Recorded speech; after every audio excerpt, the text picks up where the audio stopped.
Ladies and gentlemen, ladies and gentlemen, ladies and gentlemen, good evening, good evening, good evening.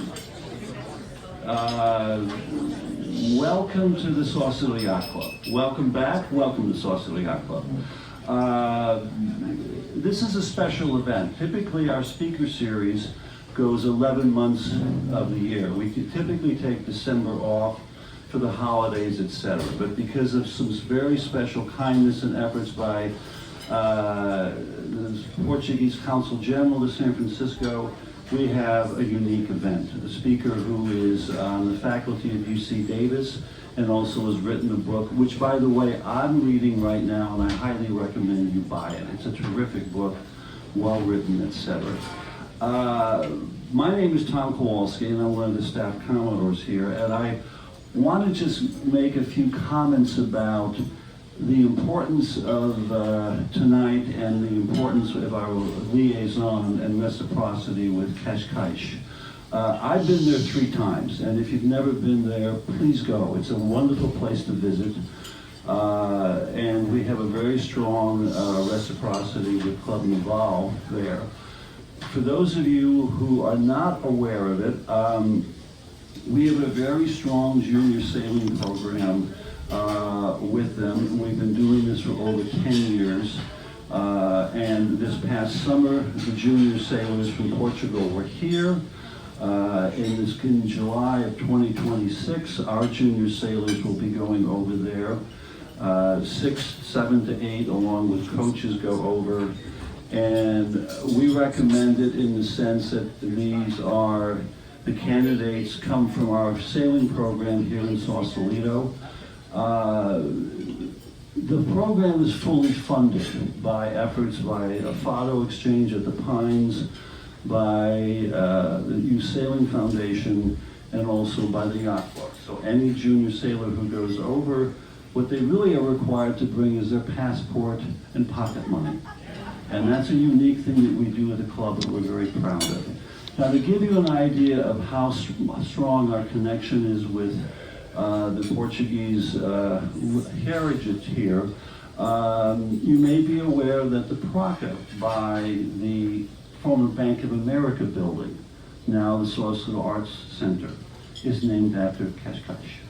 Okay, we, the Sausalito Sisters Program and the Cascais Board, replicated and fully funded a Molinari sculpture that's at the Yacht Club in Cascais, privately funded and was dedicated recently. And you may be aware of this. There's a Molinari sculpture which is going to be rehabbed, if you will, in the first quarter of 2026. It's at the intersection of Bridgeway and Caledonia, and it's dimly lit. We're in the process of working on that to have that illuminated and rehabbed so you'll be able to see it. It's a terrific sculpture, but unfortunately the lighting is a little bit below standard. And I'd like to give a special round of thanks to Hannah Borton, who's been working on it. She's really done a terrific job. There are many people involved in this youth sailing exchange and programs that we have with Cascais. Jock Rystrom is here. He's done a lot of work with this. Randy Grenier's done a lot of work with this. Cheryl Pop from Sausalito Books by the Bay has done a lot of work on this. Jim Meyer, who has done many, many hours of work, has been, is not here tonight, but these individuals have worked diligently and very hard to get this program up and running. And we invite you to come to the Fado event that's going to be held at the Pines in the spring of 2026. And for Yacht Club members, a quick reminder, New Year's Eve party reservations are still available. The ramp from the parking lot to the junior sailing area will be completed in January, and the galley renovation will begin in January and likely will be finished up sometime in February. So there's a lot of things happening here at the club, and a lot of renovations, etc. So, you've heard enough of my talking. I'd like to introduce the Portuguese Consul General, Filipe de San Francisco, who will introduce our speaker tonight. Thank you. Thank you, and good evening to you all. Thank you so much for coming today. I think that it's very fitting that an event such as this one takes place in a yacht club, because what you are going to hear is a story about the Portuguese mariners. So I think that a yacht club in Sausalito is even more fitting, given the fact that Sausalito, as Tom was mentioning, a very, very strong relationship with Portugal. So for us, it's really an honor to be here and to being able to hold this event here. So thank you, Tom, for all your cooperation. Also thank to John Boyer and to all the flag officers and of course the board of directors of the Yacht Club for making this possible. So it's up for me to present Andres Resendez. I met Andres Resendez 1 week after I arrived in California, or actually it was in the week I arrived, because I landed in San Francisco and my minister said, you need to go to San Diego, because there was a conference taking place there on a very tricky issue regarding the nationality of a Portuguese or Spanish, we don't know. A sailor that apparently discovered the southern part of the coast of California, João Rodrigues Cabrillo, or Juan Rodrigues Cabrillo, depends to whom you ask to. But yes, so, and I met Andres Resendez during that tour. I heard his presentation at the time. I was really impressed, and for me it's an honor also to being able to invite him to come here today to give you this presentation on one of his books, actually. As Tom mentioned, Andres Resendez is a professor of history at UC Davis. He's a Carnegie Fellow and also an avid sailor, so we will have the history from someone that really knows what he's talking about. He's the finalist of the National Book Award and winner of the 2017 Bancroft Prize for his book about Indian enslavement in the United States. And I think it will be a very interesting night. So, Andres, please, the floor is yours. Thank you.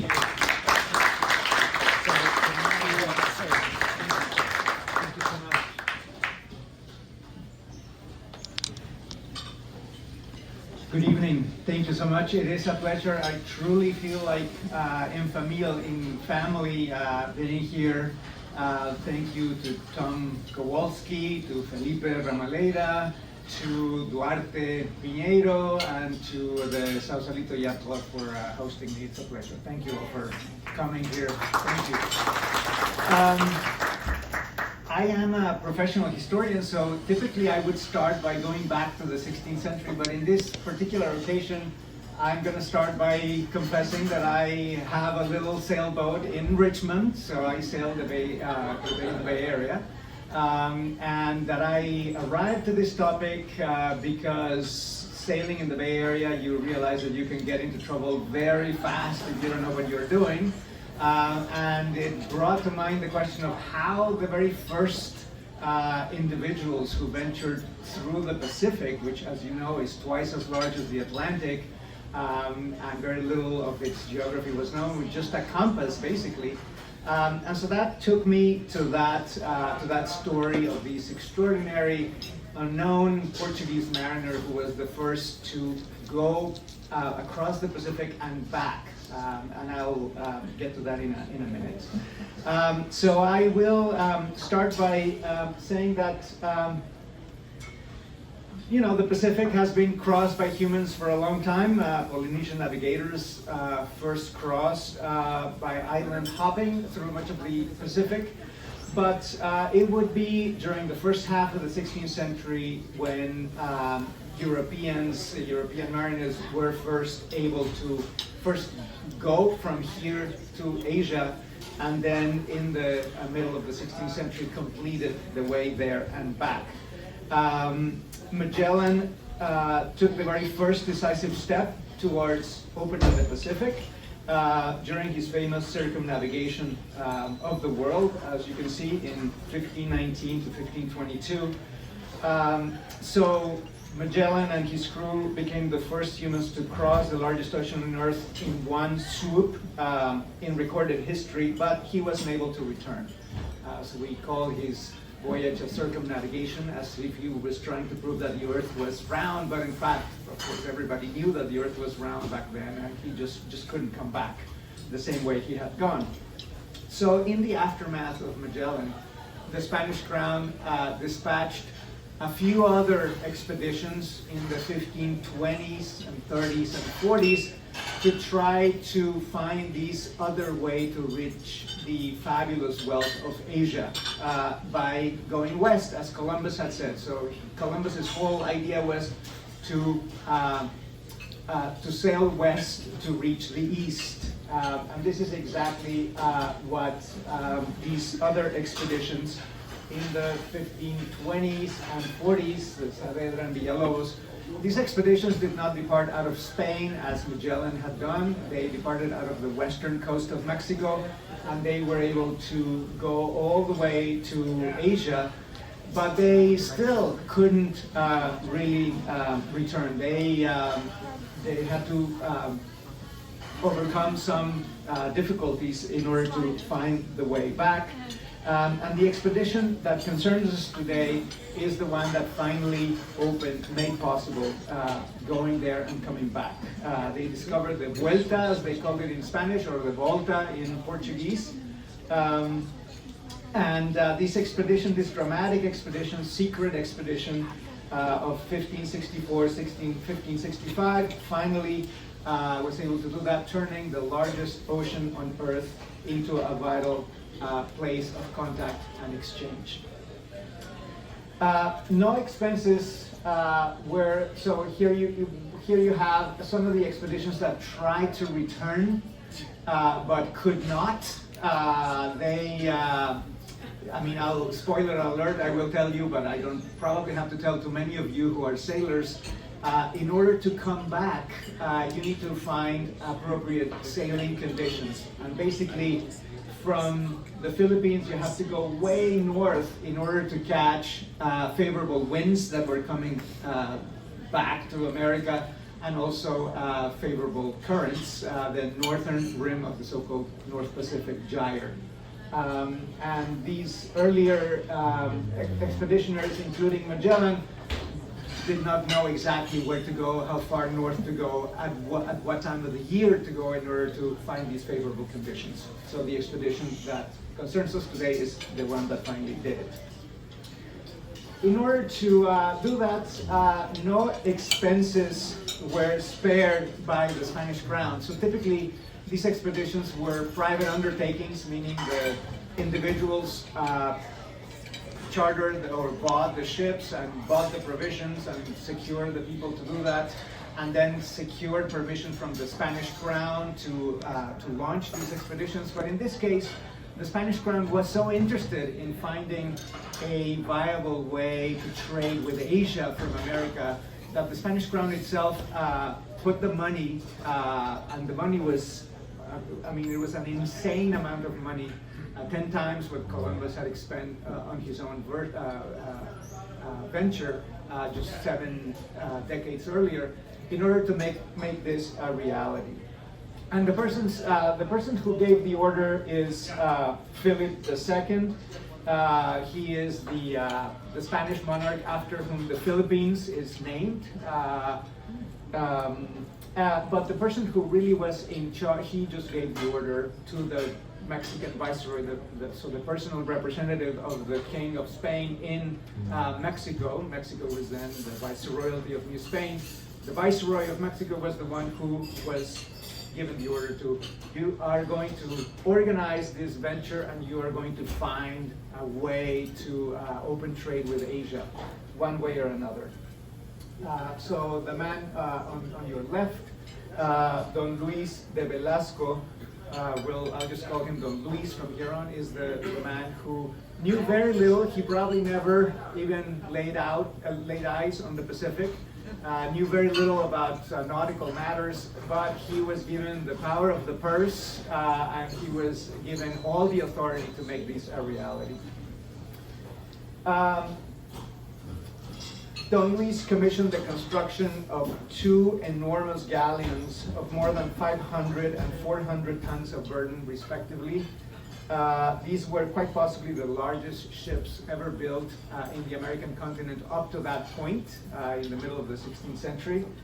Just to give you a sense, Columbus's flagship in the voyage of discovery, the Santa Maria, had weighed barely 100 tons.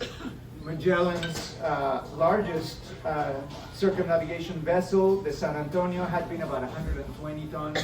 So these vessels were 4 or 5 times larger than these ships, these famous ships. This great construction effort took place over 6 years, you know, the place where this construction effort should have taken place is the famous port of Acapulco, which was the most easily connected to Mexico City, where the viceroy resided. But because the Spanish crown did not want the Portuguese crown to know about this effort, they wanted to keep things under wrap because they knew that the Portuguese were going to object to this effort. The Portuguese were already in the Spice Islands at the time, and they had laid claims to a lot of territory in the area, so they would object to such a voyage of discovery and to establish a permanent Spanish connection to Asia, to this part of Asia. So because of that, they chose a dilapidated harbor far to the north of Acapulco, Barra de Navidad, as you can see on that map. This was really not the best place for for this construction effort. The Barra de Navidad offered no suitable building materials, so nearly everything had to be brought from the outside. Nails of all sizes from Spain, all the way from Spain, roofs and rigging from Nicaragua, large ships, large trees from the state of Oaxaca for the masts, anchors and sails from the port of Veracruz on the Gulf of Mexico, water barrels from Acapulco. The cost of this was absolutely astronomical, but the Viceroy of Mexico kept funding this venture. The expedition planners also went about recruiting a dream team of sorts equal to the enormity of the task at hand, which was really to find the way to open the Pacific Ocean, the largest ocean on Earth. The map that I'm showing you here is, my pointer does not work, but you can see that the port of Navidad is right down there. This is a map of this region, this stretch of the coast of Mexico. In 1550, it's just a handful of years, a little over a dozen years before this construction began, there had been a massive indigenous insurrection in this area. You can see indigenous peoples with captives cutting them up. So you can see there are some Spanish settlements interspersed with these nomadic indigenous peoples on what is now the western coast of Jalisco. So not the safest, not the best place for this undertaking. Here is the port of Navidad, a close-up. So it is a bay, crescent bay, connected to a lagoon. And this is what this place looks like today. So you can see the lagoon and the little bay. So this is, we don't know exactly where. They have really not found, the archaeologists have not found the remains of these 16th century boats. But somewhere around there, these two enormous ships and two much smaller ships were constructed for these ventures. The dream team of sorts consisted of this man. His name is Andres de Urdaneta, who had the most sterling nautical pedigree imaginable. 40 years before this undertaking, 40 years earlier, Urdaneta had become an apprentice to none other than the captain who had completed the first circumnavigation of the world. So you know that Magellan actually died in the Philippines, so he did not complete the circumnavigation. A Spanish captain, a Basque captain, was the one who completed that first circumnavigation, Sebastián Elcano. And it was under Sebastián Elcano whom Urdaneta became a page to. And Sebastián Elcano, after that first circumnavigation, the Spanish crown commissioned to do a second circumnavigation. Elcano died in that undertaking, but Urdaneta survived that second circumnavigation, so that's where his nautical knowledge came from. So he was a member of the second circumnavigation of the world 40 years earlier. He had been stranded in Asia for years, and therefore he had a lot of experience with that part of the world, as well as sailing across the Pacific Ocean. However, with the passage of time, remember this is 40 years before this undertaking, with the passage of time, Urdaneta had mellowed out.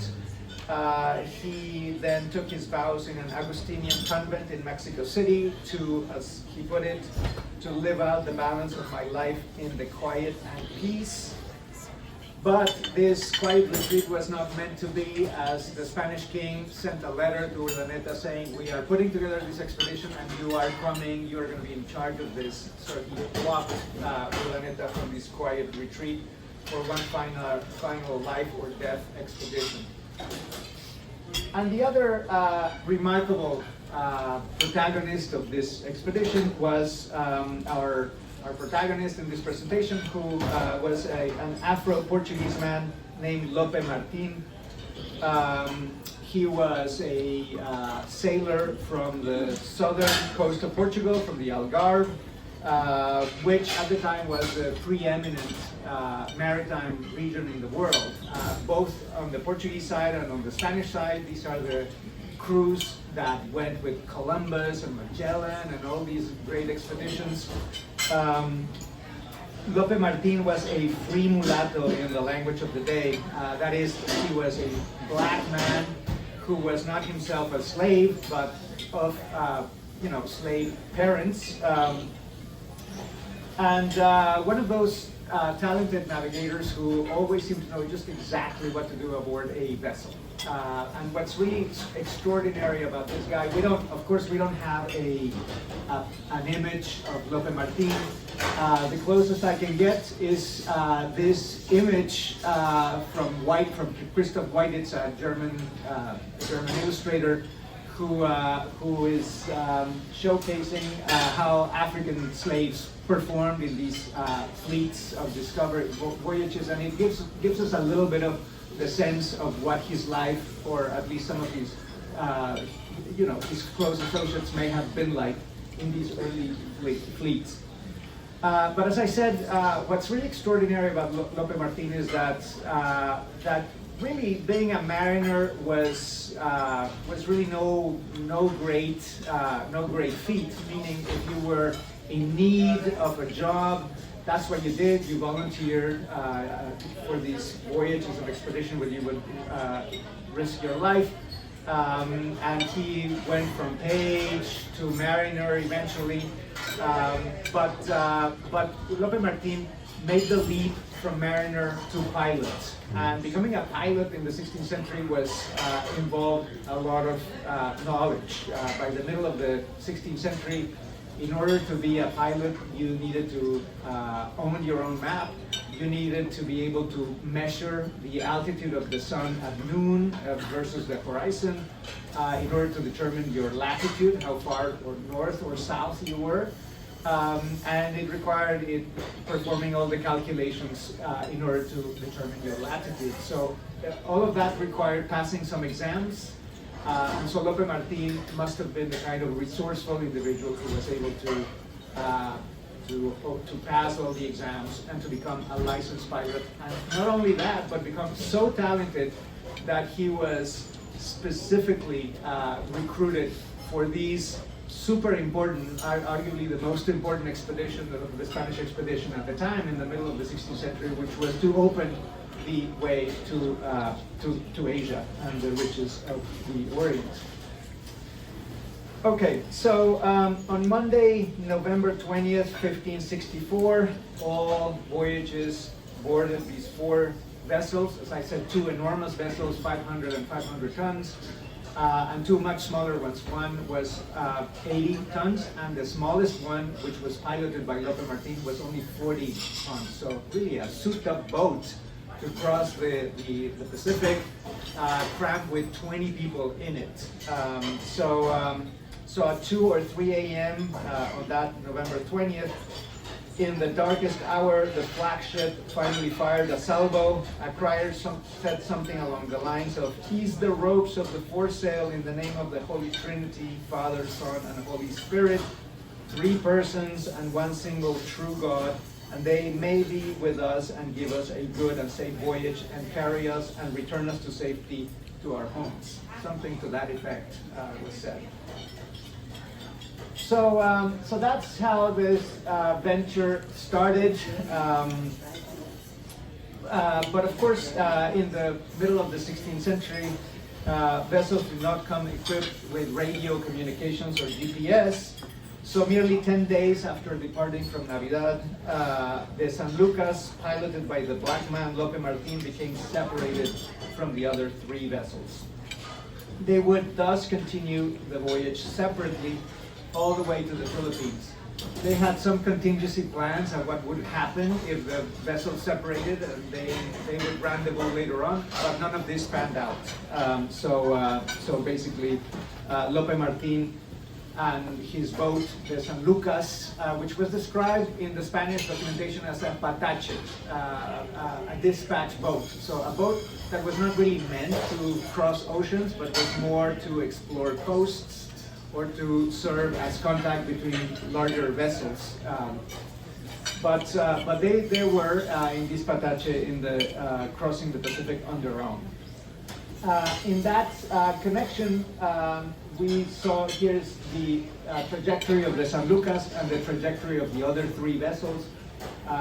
You can see that at some point, the other 3 vessels under the command of Legazpi, and so oftentimes these expeditions called the Legazpi expedition, decided to go north in order to visit the island of Guam. And I'll say a few words about Guam later on. But the San Lucas kept a straight line all the way to the Philippines. Along the way, they discovered some tiny islands and some atolls. And you can see that their pilots took the time to describe the islands. You can see these are from the Spanish archives, these beautiful drawings. They also included atolls that were also drawn by these pilots who were in this expedition. And they described them as corrals in the sea. This was still a very pastoral society that had these references to corrals on the sea, which was a very poetic way to describe these adults, to refer to these adults. They also were very admiring of the sailing capabilities of the people who lived in Micronesia. They said literally they live on carpets on the sea. They are literally right by the ocean all the time, and when storms come, the entire land disappears. So they are able to make a living in such extreme conditions in which they are practically living in the sea all year round.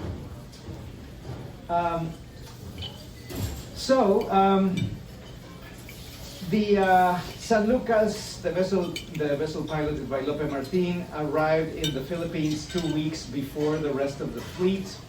The crew of the small ship tried to rejoin the rest of the fleet, sailing in the middle of the archipelago, as you can see here. So this is the San Lucas right here, and it had to round the large island of Mindanao in southern Philippines.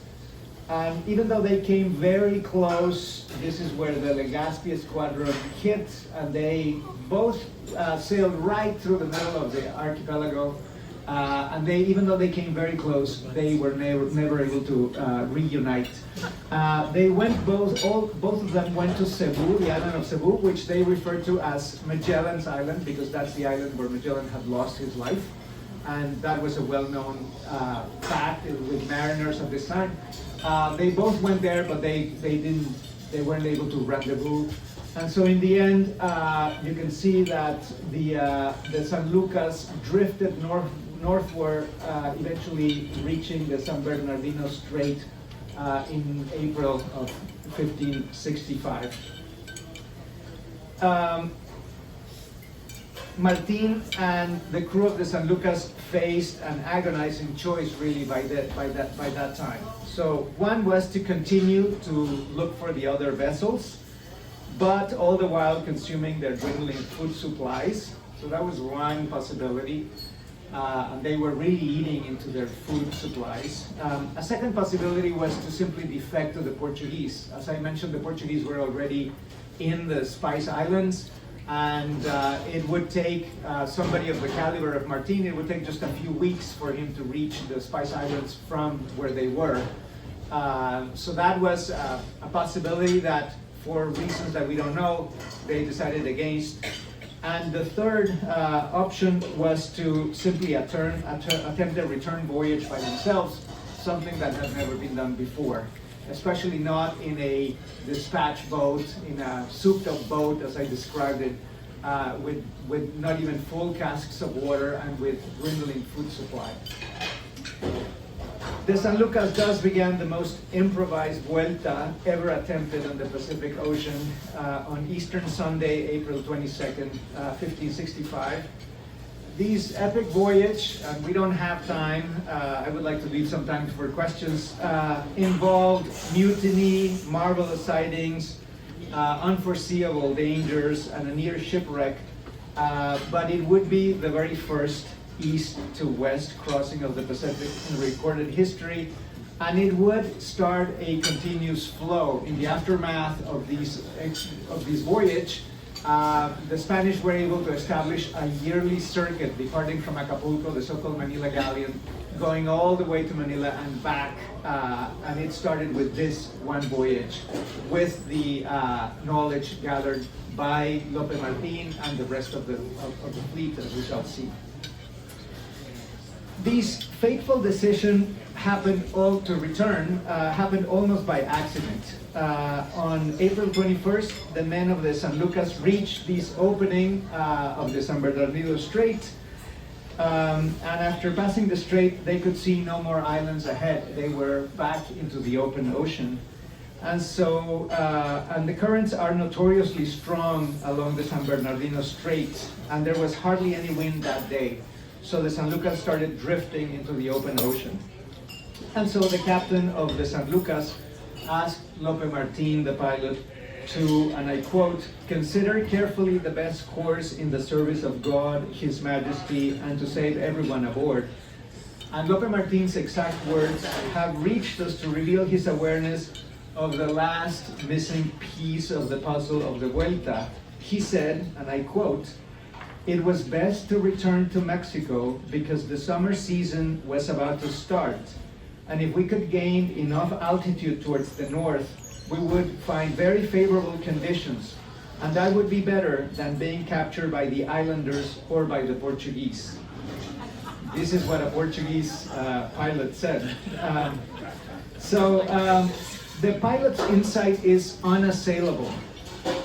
To return, they needed to find favorable sailing conditions, and they first needed to catch the northern rim of the North Pacific Gyre, as I mentioned. So they had to go way north from the Philippines archipelago, all the way almost to Japan, in order to find favorable winds and currents. But also they needed to find at the right time of the year to benefit from the monsoon. So the monsoon is a dramatic seasonal reversal of the winds, and you may be very familiar with the monsoon, when talking about the Indian Ocean. But the monsoon also extends into the Western Pacific, including the Philippines and the China seas. And so these 180 shift in wind direction that occurs in the spring when they were navigating there would essentially mean that they would have the wind on their backs and they would be pushed towards where they wanted to go, as opposed to having the wind directly in front of them. So thus the San Lucas climbed for weeks to 31 degrees of northern latitude, so very far north, around where we are here. They intended to stop at Japan, but of course, when they really wanted to get to Japan, but when you're going north, you are not going straight north, you're also being pushed east, back towards America. So the only landmark they were able to see was these bizarre but majestic column emerging straight out of the ocean. It is called Sofugan by the Japanese, and it is known as Lot's wife to the British sailors, became known later on to the British sailors. And it was it was described by Lope Martin and his crew as a very narrow, no more than a small house, but it was so tall that I don't believe there is a higher tower anywhere in the world. And so this sighting, this solitary pillar, allows us to place these expeditionaries some 400 miles due south of Tokyo, and it was the only speck of land that the voyagers would behold, would see, between the Philippines and all the way to the American continent. Climbing to 40 degrees and up to 43 degrees of northern latitude, the pioneers ran into frigid ocean close to the Aleutian Islands. We're not too far, not too close, but not too far. Here's what they said. We faced, and I quote, the greatest cold of winter, even though this is taking place in the late winter, early summer. The greatest cold of winter, even though it was in the middle of summer in June and July. On June 11, the snow fell on the deck and did not melt until noon. And lamp oil became so frozen that the bottle in which it was kept had to be warmed over a fire, and it still came out in pieces like lard. During the passage, the long passage, remember the passage from Mexico to the Philippines takes an average of 3 months. The passage back, because you have to go way north,